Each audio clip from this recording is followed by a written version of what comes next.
pagpupuri sa ating Diyos na buhay. Nakahanda na po ba ang ating mga kapatid? Amen. Tayo po'y magsitayo at palapakan muna natin ang ating Diyos na buhay.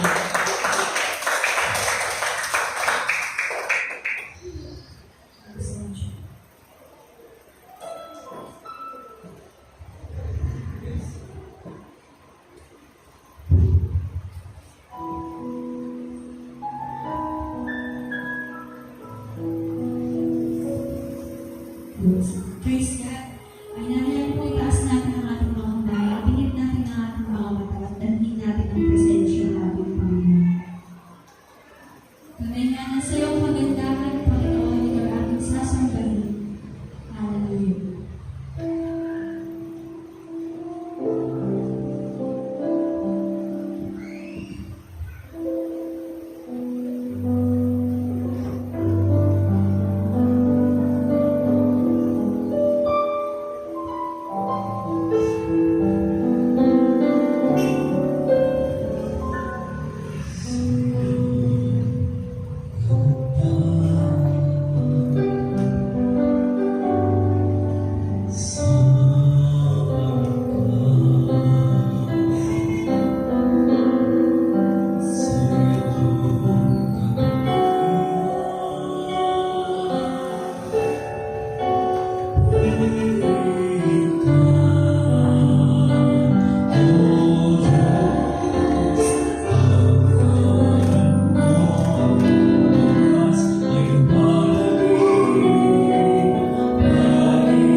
Praise Okay, God. hallelujah. Sandali po dito. Muli po natin itataas ang ating mga kamay. Kasi po, kapag hindi po namin kayo pabibigitin, para lang po kayo nanonood ng isang konsyerto, para lang po kayo nanonood ng video, okay? Pero kayo po ipipigit at iisipin sa puso po natin ang lahat ng mga awitin dito. Kayo po ay nakikipag one-on-one sa ating Panginoon Diyos.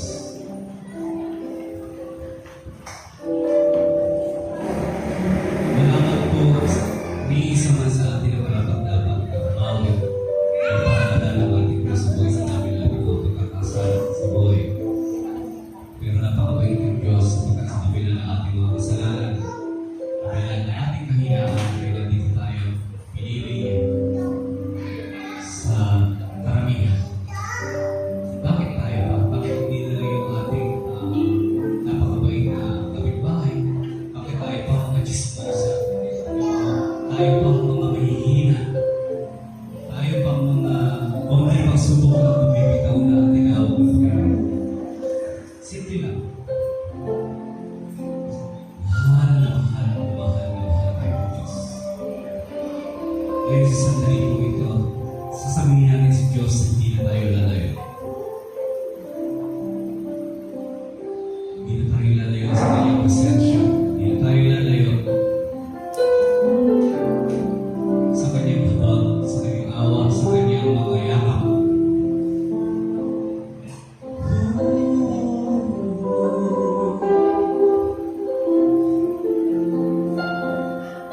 Di ba po natin alam ang tono, ang liling ko ng ating kaawitin o maririnig? Pagpawin din po natin ang mga puso. Ito ba yung pagkakataon na magdasal tayo ng harap-harapan? Mag-pray tayo na parang nandiyan si Lord. Niyayakap tayo. That is worship. Ngayon, mapapakinggan nyo na po kung gano'n kami kagaling, kung sa part kami masisinto. It's not that this music is wala pong visa. Nabili ko ng mga kailangan na guidance. So we are here to worship Him, to offer our lives to Him.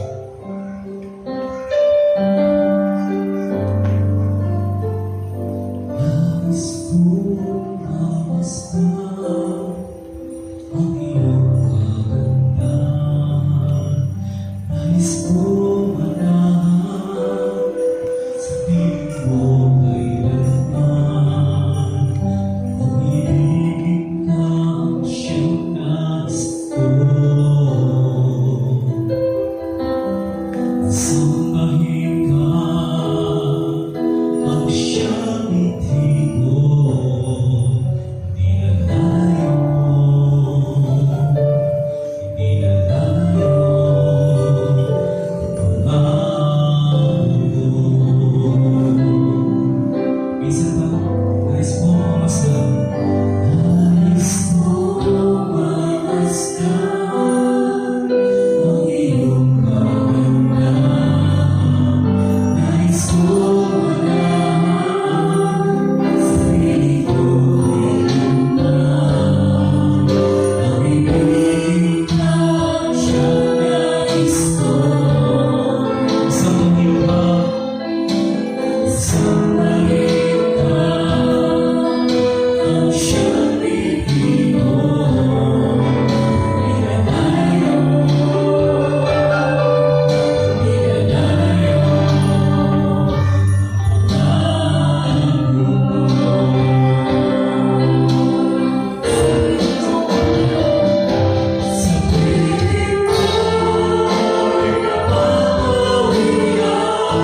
salamat, Yahweh Shaddai, sa gabi ito na kami ay binigyan mo muli ng pagkakataon upang ikaw ay aming purihin, sambahin sa Espiritu at sa katotohanan. Maraming salamat, Panginoon, sa buhay na binibigay mo sa bawat isa sa amin. Maraming salamat, Panginoon, sa pag-iingat mo sa amin. Panginoon, sa bawat oras, sa bawat sandali ng aming buhay, ngayon din sa aming mga mahal sa buhay, Panginoon. Muli sa gabi ito, malapit kami sa iyo ng papakumbaba at humingi ng kapatawaran sa lahat ng aming mga nagagawang kasalanan. Namin po namin sa aming mga sarili, na wala mo kami magagawa kung kami ay hiwalay sa iyo. Kaya, Panginoon, naninikulot kami sa iyong harapan.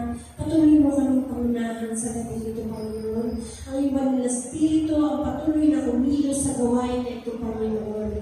Patuloy mong tawagin ang aming mga kapatid na wala sa lugar na ito, Panginoon. Ano man ang kanilang mga kaabalahan at pinagdaraanan sa buhay, Panginoon. Ipaalala mo sa kanila na ang gabi nito ng Wednesday, Panginoon, ay gabi ng pahigpatipan namin sa iyo, Yahweh Shaddai. At ituloy mo ang bawat isa ng paniwala sa iyo, Panginoon. Ano man ang kanilang mga kahilingan at pinating sa buhay, Panginoon, hindi ko man alam, Panginoon. Alam ko, Panginoon, na ikaw ang nakakapalos ng bawat laman ng aming mga puso, Yahweh Shaddai. Sa gabi ito, Panginoon, nilalapit din namin sa iyo ang pangunguna sa lingkod na ginagamit mo sa lugar na ito, Panginoon. Nawa, paspasan mo ang kanyang mga labi ng iyong pananalangis upang lahat ng mga butawi lamang sa kanyang mga labi ay makapagbabalik ng paguli at ng pasasalamat muli sa iyo banal na pangalan, Yahweh Shaddai. Muli sa gabi ito, Panginoon, inaangkin namin ang 100% katagumpayan sa gawain na ito at ang iyong libo-libong ang iyong siyang kikilos at magbabantay at tatanungan ang bawat isa sa amin. Ngayon, ang aming pamilya, ang aming mga kabuhayan, Panginoon, ay babantay ng libo-libong aming Panginoon. Patuloy kami lukupan ang iyong banal na pakpak, Panginoon. Ano man ang aming mga mitin sa buhay, mga tinataas namin, Panginoon, sa iyo. Ano man ang aming mga pinagdadaanan, Yahweh, sa aming mga buhay, Panginoon. Sa iyo namin ang pinagkakatiwala. Ikaw na po ang bahala sa bawat isa sa amin. Ikaw na rin ang lulutas ng aming mga pangangailangan, ng aming mga suliranin, Panginoon. Salamat, Panginoon, muli sa gabing ito. Ibinabalik namin ang papuri at ang pasasalamat sa iyo, Panginoon. Maraming salamat sa ngalan ng Ama, ng Anak, ng Espiritu Santo. Amen. At ang gagamitin po sa gabing ito, ang ating kapatid, Brother Manny Rabino.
gabi nito, Yahweh, kami nagpapasalamat sa ngalan ng Jesus na iyong anak na aming tagapagligtas sa Panginoon, mahal na Jesus.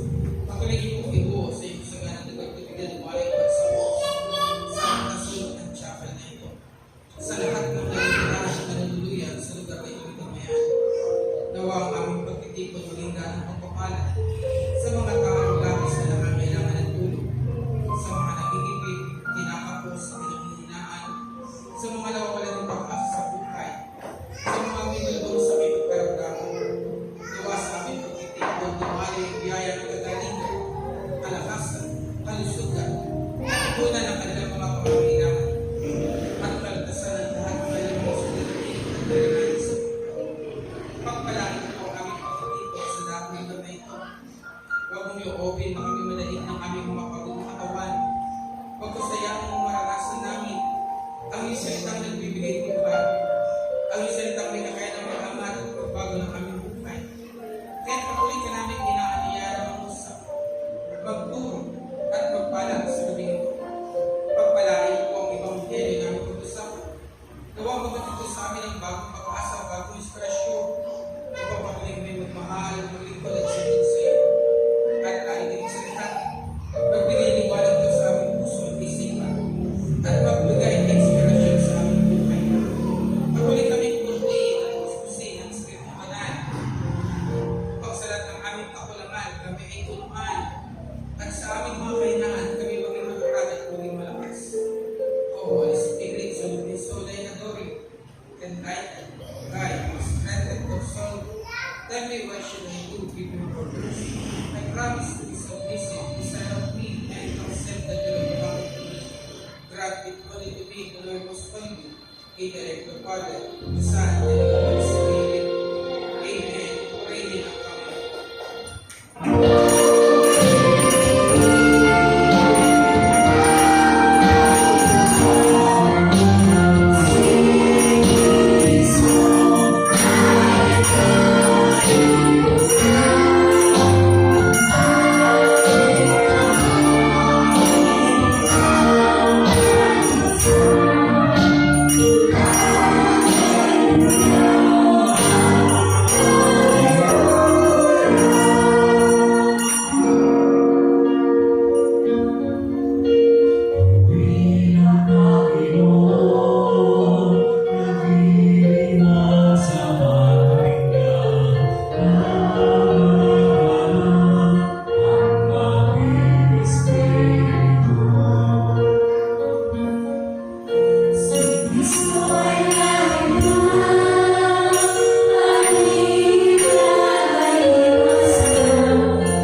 narito tayo para sa mabuting balita. Ang ating pangkayo ay mula sa Ebanghelyo ni San Mateo, chapter 22, verse 1 and following. Ang pagpapahayag ng mabuting balita ayon ni San Mateo. Pagpulong sa iyo, Kabanata 22, talata 1 hanggang sa mga sinusunod. Muling nagsalita sa kanila sa Jesus sa pamamagitan ng kalinhaga. Sinabi niya, ang kaharian ng langit ay katulad ng isang hari na naglawas ng isang piging para sa kasal ng kanyang anak na lalaki. Isinundo niya ang kanyang mga lingkod upang tawagin ang mga inanyayahan, ngunit ayaw nila dumalo. Muli siyang nagsugo ang ibang mga lingkod sa kanyang pinagbilinan na ganito. Sabihin ninyo sa mga inanyayahan na nakahanda na ang mga pagkain, kapatay na ang aking mga gapo at ang mga pinatagawang kuya, at handa na ang lahat. Halina kayo. Ngunit hindi ito pinansin ng mga inanyayahan. Sa halip, sila ay pumunta sa kanilang lakad. May nagpunta sa kanyang bukid, pero naman nagkasikaso ng kanyang negosyo. Sinuntukan naman ng iba ang mga lingkod, tinama at pinatay. Dalit-dalit ang hari, kaya pinapunta niya ang kanyang mga bawal upang pusain ang mga mamamatay taong iyon at sunugin ang kanilang puso. Pagkatapos sinabi niya sa kanyang mga lingkod, nakahanda na ang mga pagkain, ngunit hindi karapat-dapat ang mga inanyayahan. Pumunta kayo sa mga lansangang matako at inyong anyayahan sa kasalan ang lahat ng nakita ninyo. Pumunta nga sa mga pangunahing lansangan ng mga lingkod at isinama nila ang lahat ng kanilang natagpuan, masasama at mahuhuto. At napuno ang palauhin ng bulwagang pang-asalan. Pumasok ang hari upang tingnan ang mga palauhin. Nakita niya ang isang taong hindi nakadamit pang kasalan. Tinanong niya ito, kaibigan, bakit ka pumasok dito nang hindi nakasuot ng damit pang kasalan? Hindi nakasagot ang tao. Kaya't sinabi ng hari sa mga lingkod, talian ninyo ang kanyang kamay at paa. Itapon siya sa kadiliman sa labas. Doon mananakit siya at mangangalit ang kanyang mga ngipin. Pagkatapos nito, sinabi ni Jesus, marami ang tinatawag, ngunit kakunti ang pinili. Mga kapatid, ang mabuting balita ng ating kaligtasan. Purihin ang palakpakan natin tayo. Hello. Pwede na po kayo magsipo. Magandang gabi sa inyo lahat. Gano'n ba kayo makinig? Oo. Ang ating gospel ay halos kampanya gospel ng nakaraan. Nakaraan ang may-ari ng bukasan ay nakanyaya at nagtimpina. Kaya pala, nagsubo ng mga tapuhan para humingi ng parte. Kaya kung papansin nyo, yung nakaraan, yung may-ari ng bukasan, nagsubo rin ng mga tapuhan. Pero ang layunin ng kanyang pagpapasok ay humingi ng parte sa bukasan. Tama? Ngayon naman, ganun din ang eksena. Tulad daw ito ng isang hari na nagsubo ng kanyang mga tapuhan. Kasi ang kanyang anak ay nakatakdang pagkasal, pero hindi na magagalap. Kaya meron siya mga palakuhin, meron siya mga first choice o mga unang pinili na dapat dumalo sa kasalan. Pero yung mga pinili na dapat dumalo, hindi na pinaunlakan ng hari. Amen? Kaya anong ginawa ng hari? Naghuling nagpasubo ng iba pang mga takuhan para sundutin yung mga tao na yun na anong sinabi niya? Nakahanda na ang lahat. Nakahanda na, patay na, at nakahanda na ang sinatagong kuya at ang mga baka. Kaya halina kayo. Tama? Pero anong ginawa ng mga tao na yun na kanyang unang pinili at unang tinawag? Na kanyang ayos na ng lakad. Yung iba pumunta sa kanilang bukid. Yung iba naman nagnegosyo. At yung iba naman, pinatay nila yung mga lingkod, yung mga takuhan ng hari. Kaya nagalit yung hari, nagsubo siya ng mga takuhan para pusain ang lunsod na yun. At natin sa lahat, nagtutos ulit ang hari ng panibago. Sabi niya, nakahanda na ang lahat. Sige, pumunta na kayo sa daang mga tao.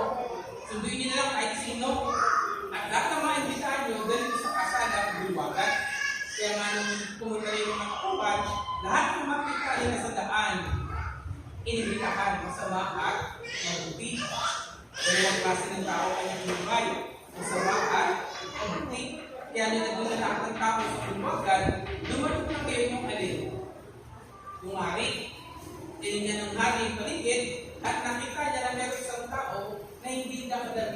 pagkakasalan. Kaya ang tanong niya, kaibigan, bakit hindi ka nakadalhin pagkasalan? At yung tao na yun, dinahimik. Kaya sabi ng hari, madali, dahil na siyang pamilya ka, itapon siya sa kadiliman, at doon mamamalin ang kanyang mga kitin. Amen. Ano ba ito sa ating pamumuhay? Ano ba ito sa ating tauhan ng ating buhay? Napakalaga. Una yung hari, walang iba kundi ang Diyos. Pangalawa yung anak ng kakasal, walang iba kundi si Jesus. Kaya yung hari nag-invite ng piging. Ano ang meron sa piging? Celebration. Ano ang meron sa kasalan? Kagalakan. Amen. Pinakita ba ang kasalan ng Noaan? Wala. Ang kasalan, kagalaan. Simbolo ng kagalaan at kasiyahan. At ang kasalan, punong-puno ng feast. Ibig sabihin, maraming pagkain. At ang lahat ng pupunta doon, masaya o sigla, bakit? Puno ng buhay. Dahil una, nag-ugat sa kagalaan ang celebration. Pangalawa, may mga handaan at sihan, pero kagalaan. Dahil pa kayo? Pero may mga unang pinili. Sino yung unang pinili ng hari? Ng Diyos. Walang iba kundi ang bansa Israel. O yung mga Hudyo. Sila yung unang pinili. Sila yung unang binirang ng Diyos. Amen? Lalo yung mga eskriba, Pariseo, Saduceo. Dapat sila yung unang tumanggap. Pero anong ginawa nila? Nire-reject nila. Hindi nila tinanggap ang panawagan ng Diyos. Tinalikuran nila. Mas mahalaga sa kanila yung kanilang gawain. Kaya di nagtagal, nabuksan ulit ang karamihan namin. Kaya kung babalikan yung gasto na kataan, yung anak ko pinatay saan? Sa labas ng ubasan. Yun ay pagkakakita kung paano din mamamatay si Jesus. Saan ba pinatay si Jesus? Sa labas ng bayan ng Jerusalem? Hindi, sa labas. Sa bundok ng mga bukok o sa burol ng Golgota. Sa labas, hindi ko kung Jesus mapapatay yung ina sa labas ng ubasan, yun yung pagpapakita ng kanyang kamatayan. At dahil sa kamatayan ni Jesus, nabuksan ng kaligtasan, hindi lang para sa mga Hudyo.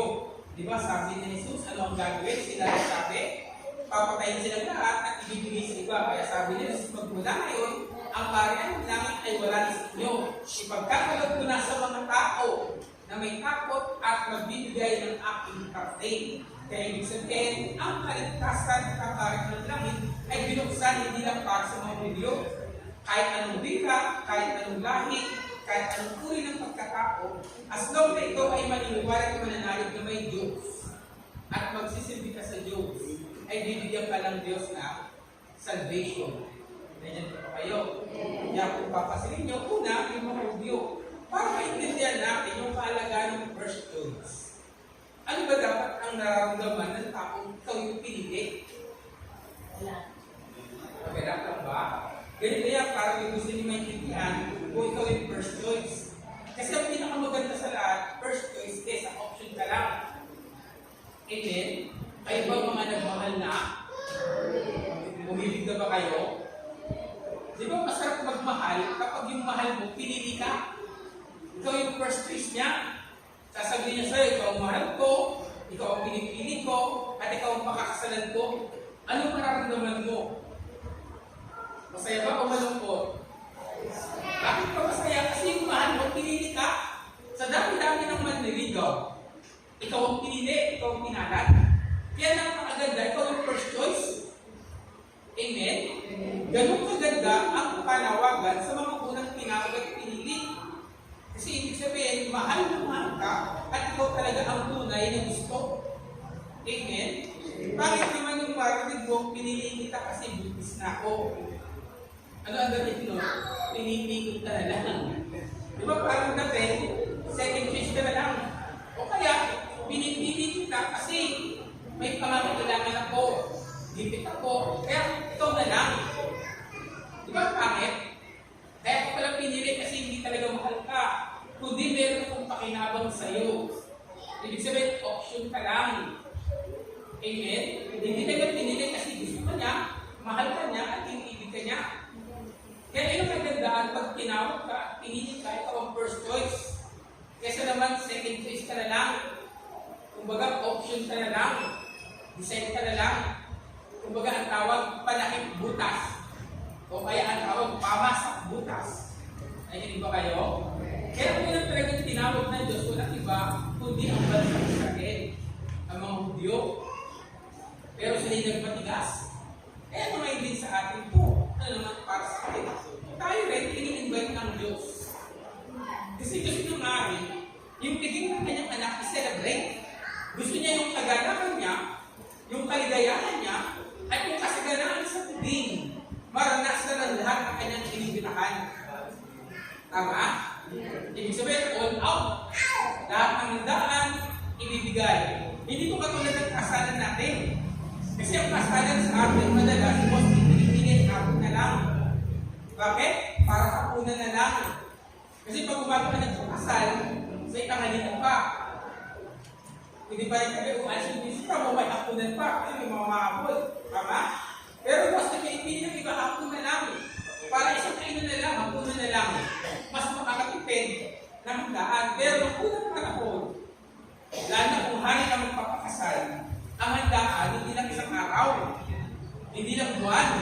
Minsan, inaabot na ng mahabang taon. Hindi pa dumarating ang kasalan, nagpapahanda na ang hari. Kaya nga sabi ng hari, nalalagay na ang piging. Kaya iniinita ako ang lahat mag-celebrate. Ayun ba kayo? Kaya gusto ng hari yung kanyang pagkagatan, yung kanyang abundancy, maranasan ng kanyang mga invite, ang kanyang mga first choice. Nagkakaroon naman yung mga first choice niya, hindi talaga siya ang choice. Wala silang pagpapanagap. Amen? Kahit sabihin natin na tayo ang first choice ng mga dumaan sa atin, hindi pa rin natin sila papansin kasi hindi mo sila choice natin. Tama? Hindi mo papansin na isang taong gusto mo at mahal ka sa'yo. Dahil meron ka rin sariling choice. Kung paano pinipili ka ng iba, ikaw rin may sarili kang pagpili. Ay, ganito mo kayo? Pinipili ka rin naman ng iba. Yan ganito nangyari. Kaya mapapansin nyo, yung first choice, tinanggihan nila. Katulad ng mga video. Ano ang dahilan ng kanilang pagtanggi? Una, ginawa nila, kumaroon sila sa kanilang mga bukid. Pangalawa, nagnegosyo sila. Pangatlo, binugbog, pinatay, binato nila yung mga kawal ng hari.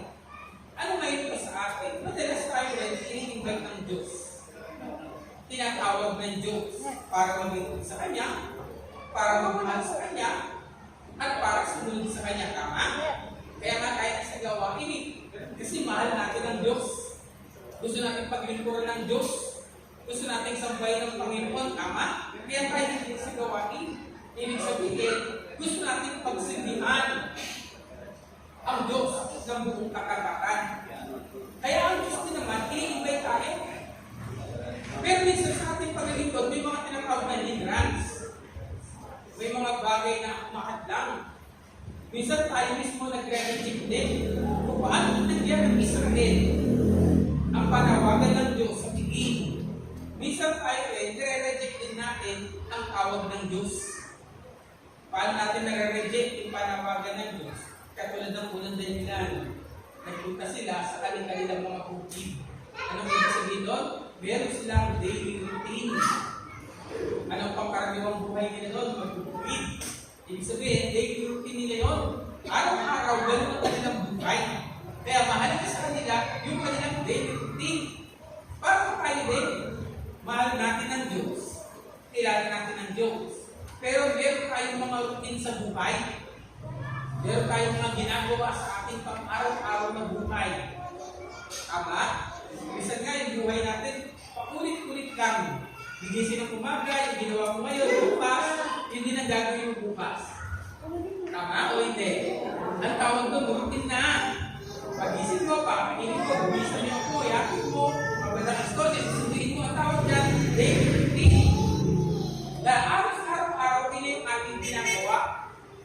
At minsan yung mga daily routine natin, yan yung naging daan at umahadlaw para makapaglingkod tayo ng maayos sa Diyos. Amen? Ang lahat ng routine, hindi naman mabuti. Minsan masama rin. Amen? Minsan hindi nakakatulong sa paglilingkod. Kasi minsan marami tayong dahilan.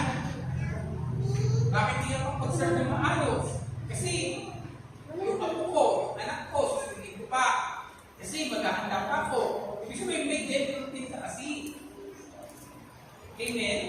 Tama o hindi? Yan minsan, naririnig natin yung panawagan ng Diyos sa tulad ng gawain. Bakit tayo nalilate? Bakit tayo dumadating ang tama sa oras? Bakit tayo minsan tumiligan? Kasi may mga routine tayo sa buhay. Meron tayong mga obligasyon. Meron tayong mga tungkulin. Meron tayong mga gampanin. Tama? Tama? Hindi masama yung tungkulin at gampanin natin. Kaso nga lang minsan, ilagay lang natin sa tamang oras at sa tamang lugar. Kasi minsan tinatapat natin sa gawain. Alam mo naman may gawain ka na ganitong araw. Pero yung lakad mo, itinatapat mo na ganitong araw. Tama? Diyan po ba kayo? Kaya minsan nakakadaman natin yung panawagan ng Diyos sa atin.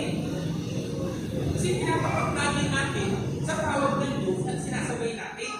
Kaya minsan yung mga daily routine natin,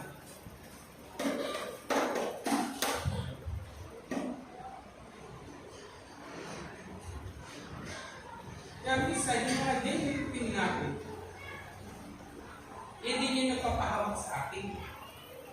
Ay, ganito ba kayo? Kaya yung daily routine natin napakahalaga. Pangalawa, ano yung ginawa nila kanila? Nag-negosyo sila. Alam nyo, yung maging mayaman, di masama. Yung mag-isip na umasenso, guminhawa, umunted ang buhay, hindi siya masama. Tandaan yan. Walang masama. Tama? Di masama yan, lalo na kung para sa pamilya. Ama ng buhay, di masama. Lalo na kung para sa pamilya. Sa kabuhayan, di masama yan. Pero minsan, yung mga bagay na mahalaga sa atin, hindi talaga yung mahalaga. Yan din yung isa nagiging minsan, hinilig natin sa Diyos. Magkakaroon tayo ng negosyo. Pero nagka-negosyo mo na, ano na ang katuwiran mo? Wala kang babantay. Walang may iwan. Kung bili ka ng asawa, binigyan ka ng asawa na wala ka sa gawain. Tama? Tama po ba? Minsan yung mga bagay na hindi natin sa Diyos, yun din yung naglayo sa atin sa Diyos. Kung may pinagagalitan na, tingnan nyo yung katuwiran yung mga unang tinawag. Una, punta sa kanilang daily routine. Pangalawa, nag-negosyo na lang sila. Kasi mahalaga yun, di naman masama yun. At minsan, yung mga bagay na yan din yung nagiging hadlang sa ating maglingkod sa Diyos. Hindi masamang mangarap na umunlad ng masenso at tulinawa dahil kailangan natin yan. Pangit naman wala kang pangarap. Amen? Gusto natin yan eh. Gusto rin na Diyos atin yan. Kaso malang minsan, ang nagiging danger, kung yan yung top priority natin. Yan yung priority natin sa buhay. Ay, hindi po ba kayo? Kaya tingnan nyo, ano ang sabi ng Diyos doon sa binatang mayaman? Sabi niya, gusto kong magkaroon ng buhay na walang hanggan. Ano sabi niya, Jesus, alam mo mga utos. Sabi niya, ginawa ko po lahat yan, wala pagkabata, kumiling sales, dahil ko. Pero ano sabi sa kanya? Umuwi ka, ipagbili mo ang lahat, ipamili sa lupa. Ano naramdaman ng mayaman na binata? Nalungkot siya. Hindi niya kaya i-give up. Pero hinihingi niya eternal life. Tinanong niya yung mayamang hangal. Sa umpisa pa lang, mayaman na. Pero labis pang pinagpalat, pinagyaman ng Diyos. Bakit? Umani siya ng labis na sagana. Anong sabi niya sa sarili? Ano lang ang gagawin ko? Kakain, iinom, magsasaya. Anong sabi ng Diyos? Hangal. Sa gawin ko, mauwi ko yung buhay. Amen? Dahil kung na mayaman na siya, pinagpala na siya ng Diyos, di ba niya naalala? Pinagpala na siya lalo, di pa niya naalala ang Diyos. At kahit hindi sila, hindi niya naalala yung mga trabaho sa butig niya. Ang naisip niya lang ay umiit na isang pa rin. Kaya sabi niya Diyos, sobra ka na. Sa gabing ito, buwiin ko na ang iyong buhay. Tingnan niyo naman si Sakeo, yung maliit na hari na leader ng tax collector. Ano ang sabi ng mga tao? Bakit natin tayo dito magpuro sa mga kasalanan? Dahil tinawag sa niya, Sakeo, bumaba ka dyan, tutuloy ako sa bahay mo. Ano sabi ni Sakeo? Panginoon, kung may dinaya ako, ibabalik ko ng mga kay Bayo. Kalahati, pamimigay ko. Inutusan ba siya? Hindi siya inutusan. Hindi rin siya nakusay siya. Kasi mahalaga sa kanya yung tawag na Jesus. Nung tinawag siya na Jesus, ipinakita sa kanya na Jesus, siya ang pinakamahalaga. At naunawaan niya sa kayo lahat ng kanyang ari-arian, walang kabuluhan. Kaya nga on the spot, sabi niya, kalahati, ibibigay ko Panginoon kasi yung aking moment. Nung bumaba siya sa puno, anong description doon? Galak na galak. Ibig sabihin, overjoyed. Yung kagalakan na yun, hindi naranasan niya sa kaya sa kanyang kayamanan. Pero tinawag siya na yun, naranasan yung ibang klaseng kagalakan. At yung kagalakan na yun, nagtulak sa kanya para sabihin niya sa Panginoon, Panginoon, kalahati, igigibak ko sa mga lupa. Kung may dinamya ako, apat na ibayo ko ibabalik. Nandiyan po ba kayo? Kaya kung titignan niyo mabuti, anong kinakita dito? Hindi masama ang hanap buhay. Hindi masama ang pagkakakaan. Nagiging masama lang yan kapag labis na. Yan ay yung aking priority. Ano ang sabi ng Diyos sa mga workaholic? Aklat ng Awit, 127 verse 2, sinabi niya, di na dapat magpahirap magdigdig sa hanap buhay. Agang-aga mag-umpisa, gabing-gabi kumulay. Ngunit pinagpapahinga ni Yahweh ang kanyang mga mahal. Ang workaholic, hindi masyadong pinaluludan ng Diyos. Pero yung katamaran, lalo din yung pinaluludan ng Diyos. Sabi ni Pablo, huwag pakainin ng tamad. Pero yung mga mahal ng Diyos, ano sabi? Binibigyan niya ng kapahinahan. Amen? Eh, overwork, delikado yan. Kasi kinakain na niya yung oras at lakas natin na nawawala na tayo ng panahon sa Diyos. Amen? Kaya kung kapag tayong ari-arian, negosyo, huwag natin hayaan makuha tayo niyan.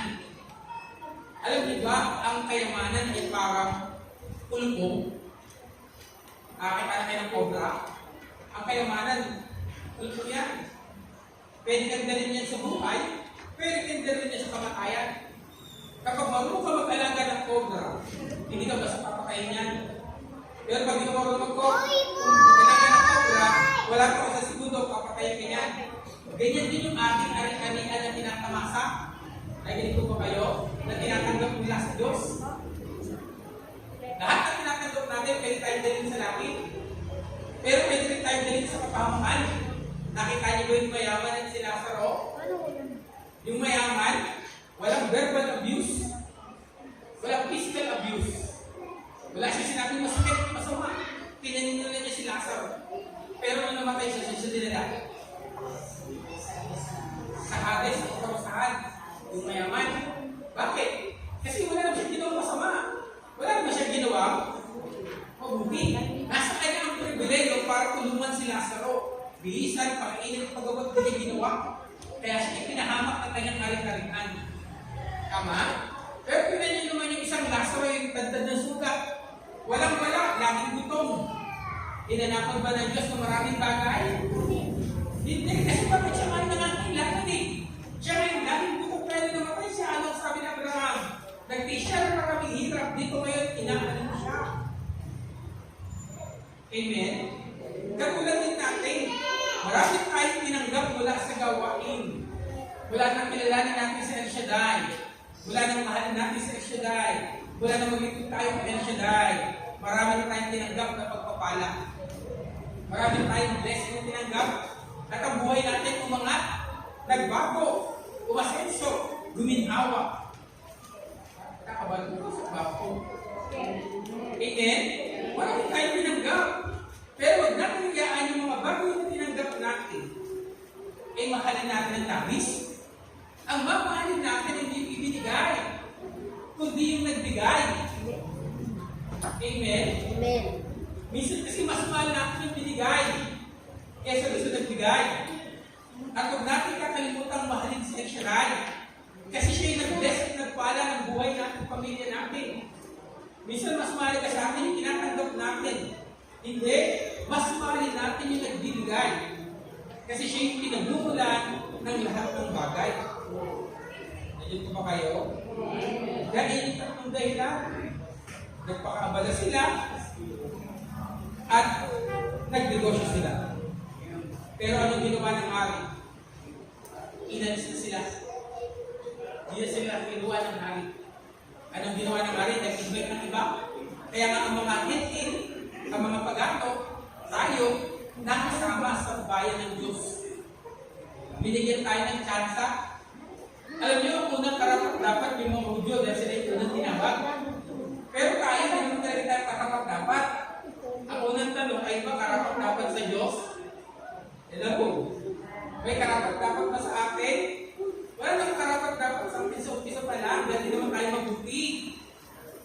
kahaganan, marami tayong kapintasan, marami tayong kakulangan, marami tayong pagkukulang.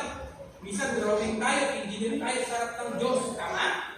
Arkitekto pa nga tayo, panay tayo drawing sa harap ng Diyos eh. Amen? Pero sa kabila ng nakakarapat dapat, ang Diyos pinaging dapat niya. Kaya sabi niya sa mga tao niya, sunduin niyo sila lahat. Lahat ng bagay tayo sa lahat, imbitahan. Amen? Katulad din natin, hindi tayo karapat dapat umpisa pa lang. Pero pinapaging dapat tayo ng Diyos. Bakit tayo pinaging dapat ng Diyos? Dahil kay Jesus na anak niya. Sa pamagitan ng kamatayan ni Jesus, tinubos tayo ni Jesus. Kaya tayo naging karapat dapat. Sa kabila ng tayo karungal duman, pinapaging dapat tayo ng Diyos. Amen? At kung tayo naging karapat dapat na, kung tayo nasa tignan ng Diyos, dumating yung hari. Alam na kita ng hari, meron din nakadamit pagkasalan. Amen? Kung papansinin nyo, lahat ng tinawag na pangalawa, puro galing sa lansangan. Ibig sabihin, hindi sila yung mga karapat dapat, hindi sila mga VIP, sila ay mga ordinaryong tao. Never heard, never read, no name, hindi kilala sa lipunan. Pero sa kabila, hindi sila kilala sa lipunan, tinawag sila ng Diyos. Parang tayo rin. Kayo ba nang tinawag, kilala kayo sa lipunan? Nung tayo ba tinawag, meron na tayo? May pagmamalaki ba tayo? Wala naman tayo talaga. Marami sa atin nagsimula sa gawain na hindi tayo kilala. Nagsimula tayo sa gawain na mahirap talaga tayo. Gipit tayo. Kapos tayo. Walang-wala tayo. Ang dami natin problema. Ang dami natin isipin.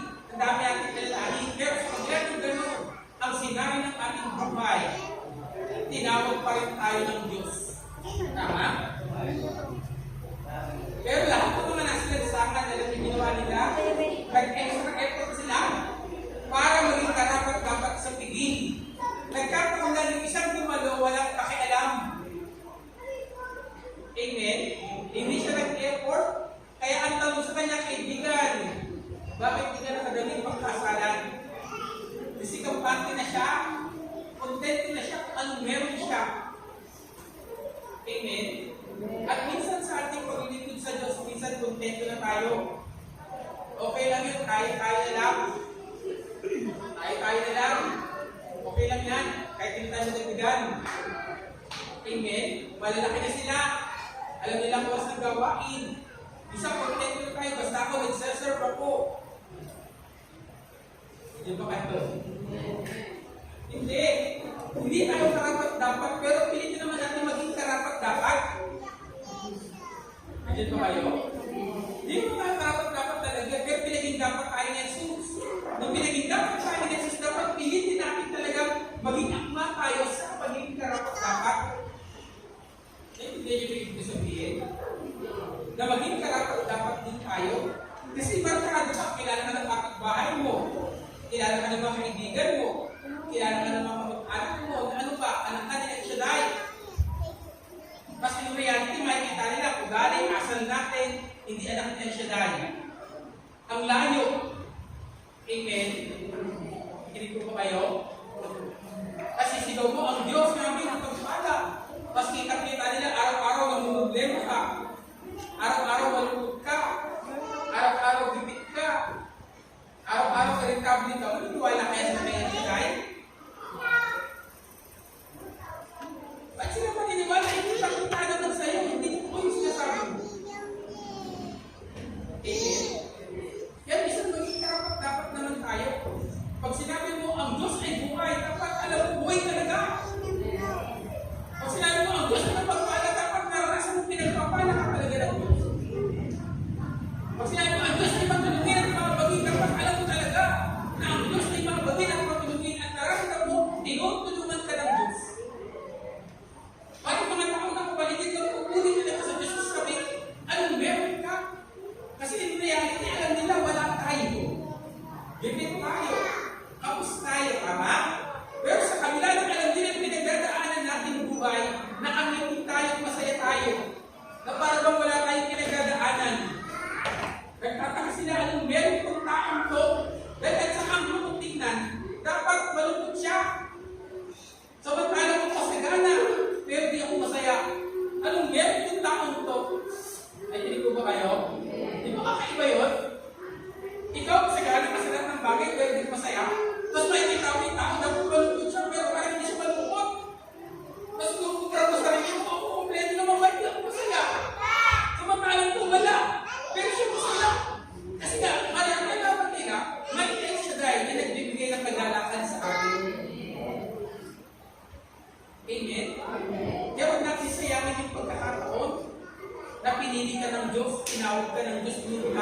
Diyos. Pilitin natin maging karapat-dapat. Anong ibig sabihin ng ari? Magsuot tayo ng damit na pangkasalan. Anong kulay yun? I-maintain natin yung ating dignidad. Yung daman natin bilang anak na Israel. Nandiyan po kayo? Nandiyan po ba kayo? Amen? Ano yung anak na Israel? Pinagpapala ng Diyos. Huwag naman tayong tipo pangungutang tapos di mo babayan. Huwag ganun. Di yan anak ng Diyos. Amen? Kasi tinitisak na sa pagtitira, kailangan tayong palayakin sa utang. Paano pa makakalaya? Ayaw kang magbayad. Dapat makita sa atin yung tunay na pagiging anak ng Diyos. Amen? Merong isang gawain. Kapag pa merong balo. May mga dumatalo na, may tingin pa naman. Tapos kung takot, kung bata na. Katapat kung bata. Yung pinahindi sa kanya ng balo, tunay yung dahilan. Kakayamin, tuminin. Kung pala yung isang magagawa. Kabaw-bago-bago ng mga sister. Hindi ka ng pera. O diba? Eh, mga kapatid, nawala bigla. Tayo mga bago-bago pa lang. Dinaramahan na agad. Okay, sana kung binanagagad yung pera, at least naangat yung dangal. Amen? Isagwa. Dapat makita sa atin yung tunay na pamumuhay. Manatili tayo sa kutian. Amen? Yung karapat-dapat na tinawag ka ng Diyos. Ano yung tinawag ng Diyos? Mapagmahal, mapagparaya, mapagpatawad, magbigay, makunawain. Inintin natin yun. Sa kabila ng galit ka na, wala kang pa rin choice kung di magpatawad. Kasi yun naman talaga ang Lord natin. Magiging tatak ng isang Kristiyano, ako forgive. Dahil hindi ka Kristiyano, hindi ka marunong magpatawad. At yan din ang tatak ng tunay yung nagmahal, marunong magpatawad. Kinakabahan ko sa inyo patayin niya. Malakpakan natin ang Panginoon.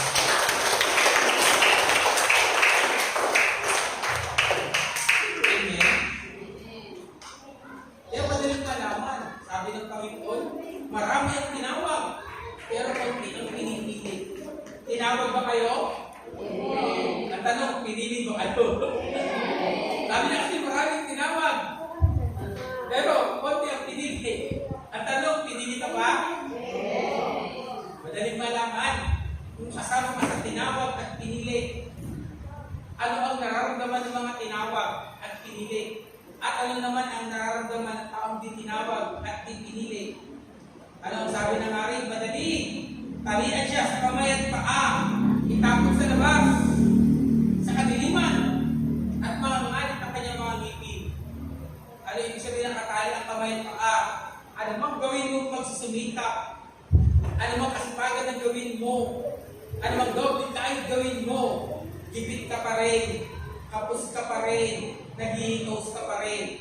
Hindi ka naman tamad. Hindi ka naman batugan. Pasipag ka at sobrang sipag ka. Pero lalo ka pa rin gipit at tapos. At naghihinos. There is wrong. Dahil ang dapat naghihinos at naghihipit yung tamad at batugan. Pero kung masipag ka, tapos pag tinanong ka, may pera ka ba? Wala.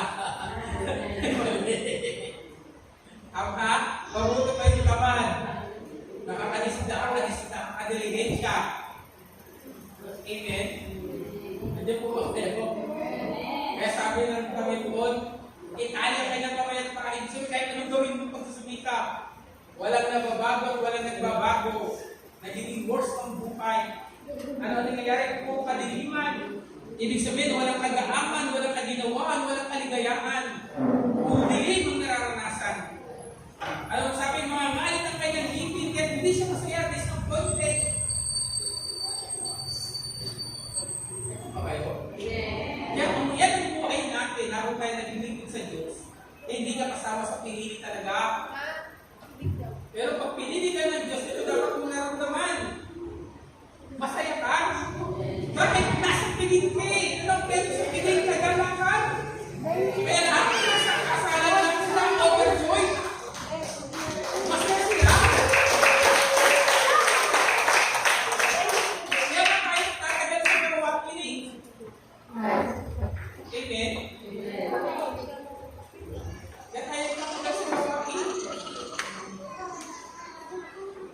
Alin pa matagal sa atin sa gawain, yung biyaya ng nagalakan ng Diyos. Kaya niyo ba masarap maging preacher? Madali maging preacher? Sa mga may pamilya, alam ko, marami nahihirapan din na maging preacher. Kasi binakalan siguro, kung kaya sa akin, okay lang. Pero sa kanila, yung iba may pamilya, napipilitan lang sila talaga. Amen? Kasi hindi ganun madali. Hindi naman ito trabaho. Hindi naman ito profession. Ito ay vocation. Amen? Kaya hindi mo pwede i-asa din kami yung buhay kinabukasan. Kundi sa Diyos mo lang dapat i-asa dahil ito isang vocation. Pero kung tinawag ka ng Diyos, pinagkakalawang ka ng Diyos ng overjoy, nagiging maligaya ka. Bakit ka nagiging maligaya? Kasi nararamdaman mo sa tingin. Sagana, maligaya ang nasa tingin. Hindi sila nagkukulang. Bakit kasali nila ng hari? Amen? Kaya makikita mo, habang nagsasabi ka, masaya ka. At pinupunuan ng Diyos lahat ng iyong gastusin. Lahat ng iyong bayarin, lahat ng iyong pangailangan, ipoprovide ng Diyos. Bakit? Kasama ka sa tinawag at pinili. Dahil ang sabi ng Diyos, seek ye first the kingdom of God and all things will be added unto you. Kung talagang nasumpungan mo ang paghahari ng Diyos, ang sabi niya, ang lahat ay idaragdag sa iyo.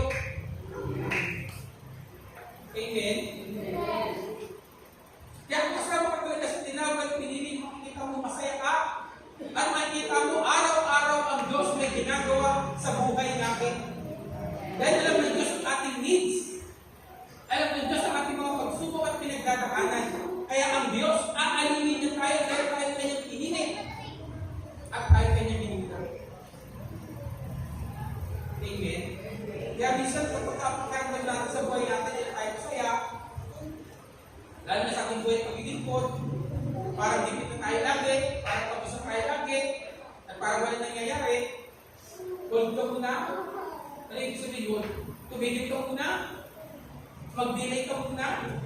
Isipin muna, nasa tama pa ba ako? O sarili ko na sinusunod ko? O buhay ko na sinusunod ko? Amen?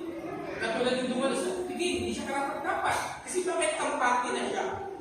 Contento na siya kung anong meron siya. Wala siyang extra effort. Pero yung iba, nagbihis pa. Para maging karapat-dapat ang po sa kasalan. Kaya ano nangyari sa kanila? Nag-e-enjoy sila. Overjoyed sila sa tigil ng hari. Lahat sila nag-uusog. Puno ng kaliwanagan. Puno ng kalayaan.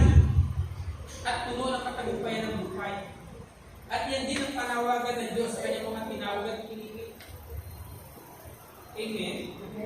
Kaya nga sinabi niya, seek ye first the kingdom of God and all things shall be added to you. Kung talagang nasumpungan natin ng Diyos, ang lahat ay darating niya.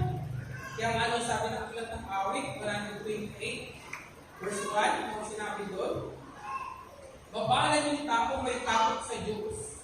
Ang witiin na kanyang puso'y sumunod sa Panginoon. Ano ang sinabi doon? Hindi siya magkukulang sa lahat ng kanyang kailangan. Uunlad ang kanyang buhay at magiging maligaya ka. Amen? Bakit tayo nagtatrabaho at nagsisikap? Kasi yung tatlong bagay na yan, gusto na kapatid. Huwag tayo magkulang. Umunlad tayo at maging maligaya tayo. Tama? Kaya may lahat ng pagsisikap, ginagawa natin. Amen? Saan tayo nagsisikap? Kumita. Saan tayo nagsisikap? Magtrabaho. Hindi masama yan, hindi yan. Pero ito ang gusto ng Diyos. Matakot ka sa Diyos. At ang gusto mo umitiin, sunod sa Kanya. Ano ang sabi ng Panginoon? Hindi ka magkukulak. Magiging maligaya ka. Uunlad ang iyong buhay. Katumbas ng salita, seek ye first the kingdom of God. Kung kasama mo ang Diyos, ano pa ang laban sa atin? Amen. Dahil gusto i-share ng Diyos kung anong meron siya. At kung anong meron siya, meron din dapat tayo. At kung anong binigay niya sa kanyang buhay, ibinigay din ng Diyos sa atin. Kung nagawa na niya sa ibigay ang kanyang sarili, ano pang bagay hindi kaya ibigay ng Diyos sa atin? Favorite verse ko, Romans 8:32. Hindi pinagkait ng Diyos ang kanyang anak Kaya lahat ng bagay, pag sinabing lahat ng bagay, okay ba yun? Lahat ng iisipin mo, pwede ipagkalog sa iyo kasama ng anak. Hindi po ba kayo? Kaya kung talagang tinawag at pinilita, kalma ka lang. Relax ka lang. Marami ka mang pinagdadaanan. Marami ka mang gastusin at bayarin. Marami ka mang isipin. Piliin mo maging kampante. Piliin mo maging kalmante. Bakit? Dahil may El Shaddai ka na handang magpala sa buhay mo.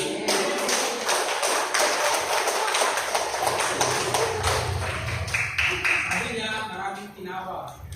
Pero konti ang pinipasok. At tayo yun. Kaya sa gabing ko, inaanyaya tayo ng Diyos sa kanyang pingin. Naihanda na daw ang lahat. Nagkakaliran, naihanda na ang lahat. Di ba, nung nakaraan, ganun din, inihanda na ng ari-ari yung bukas ang lahat. Wala nang gagawin yung mga tenant, kundi mag-alaga na lang ng bukas. At pumitas na lang sa tamang anihan. Dahil inihanda na ng lahat. Katulad din natin, lahat ng bagay na ihanda na ng Jesus. Ano lang ang kailangan? Dalingin natin kasama ng anak. Sabi ni Pablo, hindi pinagkait ng Diyos si Jesus, kaya lahat ng bagay na natin dalingin. Ano man ang pinagdadaanan natin ngayon? Ano man ang ating isipin ngayon? Ano man ang ating gastusin at bayaran ngayon? Huwag kayong lumamba. Nasa inyong mga kamay ang pagpapala ng Diyos. At nasa inyong mga labi ang pagpapala ng Diyos. Amen? Bakit nasa inyong mga labi? Dahil kung ano ang sasabihin mo, siyang magaganap sa buhay mo. At kung saan man tapat ang kamay mo, sabi ng Panginoon, dadaroy ang biyaya ng kagalingan, ng kalakasan, ng kalusugan, at katugunan na yung pangangailangan. Amen. Kaya ngayong mantra natin ay tinuturo ng Sir Baptista. Ano yun? Sabi, kamusta ka na? Thanks God. I am blessed, happy, and prosperous talaga. Magaling na, mayaman pa, matalino, matuwid, marangal, wagas na pag-ibig, malaya, kalooban, payapa, maginawa, at ilang mantra. Ano yung sabihin ng mantra? Yun ang ini-invite ng ating mga labi. Amen? Yun yung mantra. Kasi na-invite natin. Nasa ating mga labi yung pinoproclaim natin. Kaya sa gabi ito, para takuha nyo na, tumayo na kayo. Tumayo na kayo. Isa lang kailangan natin nilingin. Espiritu Banal, manahan ka. Kung meron kayong mga sakit, itapat nyo yung kamay sa bakas ng katawan ng karamdaman. Kung meron kayong mga gastos ng bayarin, kasi makalaya sa utang, malaking pinasya ng pangangailangan, itapat nyo yung kamay sa inyong bulsa. Kung may problema kayo sa relasyon, sa asawa, sa anak, sa magulang, itapat nyo yung kamay sa inyong mga puso. Kung meron kayong problema sa pamilya, sa puso pa rin. Kung nais na sa buko sa buhay, sa inyong tulunan, bahala kayo sa inyong sa'yo, itapat nyo yung mga kamay. Basta ang mahalaga, magtiwala kayo. Dahil sabi ng Panginoon, ang nananalig sa Kanya, sa magtapat ang Kanyang kamay, ay gagawin ang kapatawaran. Espiritu Banal, inaanyayahan ka namin, kilala mo kaming lahat, pangangailangan namin. Manahan ka,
biyaya ng kalakasan, ang biyaya ng kalusugan, at ang biyaya ng katugunan ng kanyang minimiti at hinihiling sa kanilang buhay, sa kanilang pamilya, sa kanilang relasyon, at sa lahat ng pinagagalingan ng kanilang pinagkakita. Pagpalain mo po ang gawain na ito. Hinihiling ko po na patuloy mo po palain ang aming mga manggagawa. Patuloy kayo mag-imala sa kanilang buhay, sa loob ng kanilang tahanan. Pasaganahin sila sa lahat ng pagkakataon at punin ang lahat ng kanilang mga pangangailangan upang maranasan nila na kayo ang El Shaddai na hindi nagpapabaya sa amin. Pagpalangin ko rin po ang mga awit namin. Ngayon din ang aming mga instrumentals. Patuloy kayo mag-imala sa kanilang buhay, mag-imala sa kanilang relasyon, mag-imala sa kanilang pamilya. Kakatuin at tugunin ang mga kailangan ng kanilang pamilya. Tugunin at kakatuin ang minimiti ng kanilang puso. Samahan sila sa lahat ng kanilang pamumuhay. At pagpalangin ko rin ang kanilang mga kamay. Lalo rin sa kanilang mga pagtutog. Samahan sila. Patuloy silang gamitin. Hayaan mo sa bawat tipan na kailangan gagawin. Maranasan ng lahat ang biyaya ng kagalingan at ang itabilang presensya. Kaya din ang aming mga awit sa kanilang piling. Maakay nila ang mga tao. Maranasan ang iyong kapangyarihan. Maranasan ang iyong kabanalan. At maranasan ang iyong pagpapala sa pamagitan ng kanilang mga awit. Pagpalangin mo rin ang mga kapatid kung dumadang sa gawain. Alam mo kanilang mga pinagdadaanan. Alam mo kanilang mga pangangailangan. Alam mo kanilang mga sunirabiyo at kalalahan sa buhay. Minsan ka mag-imala ka sa buhay nila. Mag-imala ka sa loob ng kanilang tahanan. Mag-imala ka sa loob ng kanilang relasyon. Mag-imala ka sa aming kalusugan. Kakatuin mo ang aming buhay. Kakatuin mo ang lahat ng aming pangangailangan. Mag-imala ka, Panginoon, kung ano pa man ang kapaligid sa amin, magpuri mo sa aming tunay na may El Shaddai na nagpapala sa amin. Panginoon, yung mga dati namin kasama sa gawain na nanghinang, nagpapaypay, tumalikod sa salita natin. So, ibalik sila sa gawain. Sa mga dati na pagtitinto namin sa lugar na ito, dagdagan mo kami bilang. Pagkala mo kami ng mga bagong mga kasama, bagong maakay, bagong mga kapiling sa gawain na ito. At sa aming pag-uwi, Panginoon, ang una namin pamilya ng kasagana at dami sa pinagpala. Katakuin ang lahat ng suliranin sa loob ng aming tahanan. Bigyan kami ng kaligtasan sa lahat ng aming problema sa loob ng aming tahanan. Pagpalain mo ang lahat ng pinagkagalingan, pinagkagalugan ng aming pinagkakakitaan ng aming kaubayan sa ngalan ni Jesus. Palaguin, pagtagin, kung na rin ang inyong kabuhayan, inyong kaligtasan at pinagkagalingan ng inyong pinagkakakitaan.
patuloy kong liwanagan ang isipan ng kalooban.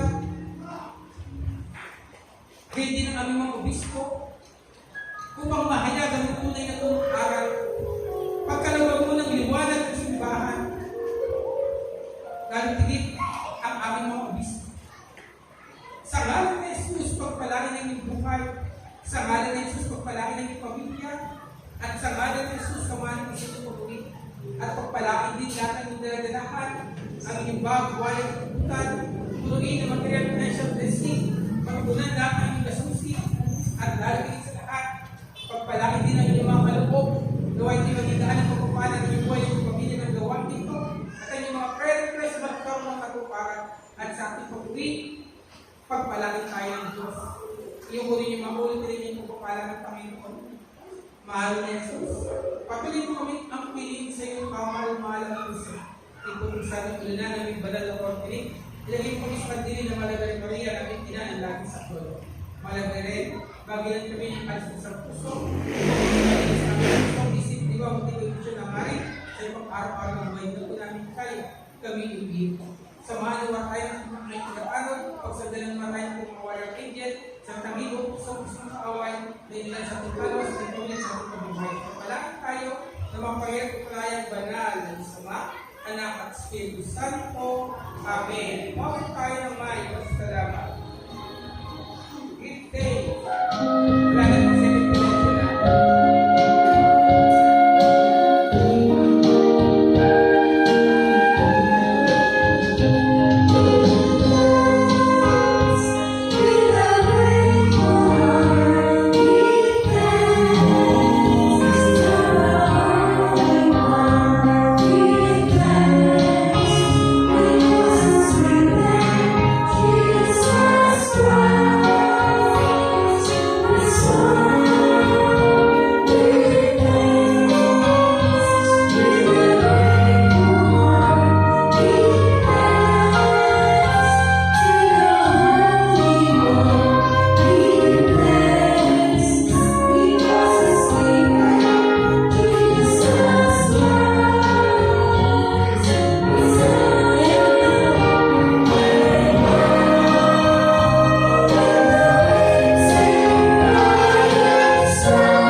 Sa ngalan ng Ama ng Espiritu Santo.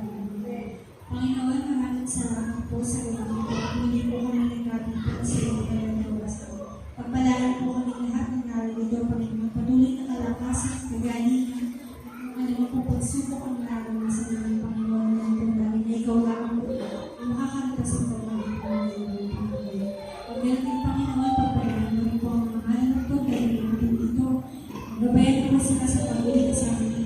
Pamilya, bigyan po sila patuloy na kalakasan, kagalingan, Panginoon po sa buhay. At gano'n Panginoon, kami po mga kalingkod mo sa lugar na ito. Patuloy mo kami balik ng sisigil ni katulungan po po, Panginoon. At kung ano po ang aming mga naranasan, Panginoon, kaya po ang naranasan. At patawarin mo po kami sa isip man at sa salita, Panginoon.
Diyos, sa Ama, sa Anak, sa Diyos, sa Espiritu Santo. na para mo siyang unang ngayon ko at kailangan sa walang hanggan. Amen. Para naman po sa katagumpayan ng ating gawain sa gabi ito, sabay-sabay po tayo magduwag. Maghati sa Ama, sa Anak, at sa Espiritu Santo, na para mo siyang unang ngayon ko at kailangan sa walang hanggan. Sa ngalan ng Ama, ng Anak, ng Espiritu Santo. God bless us all.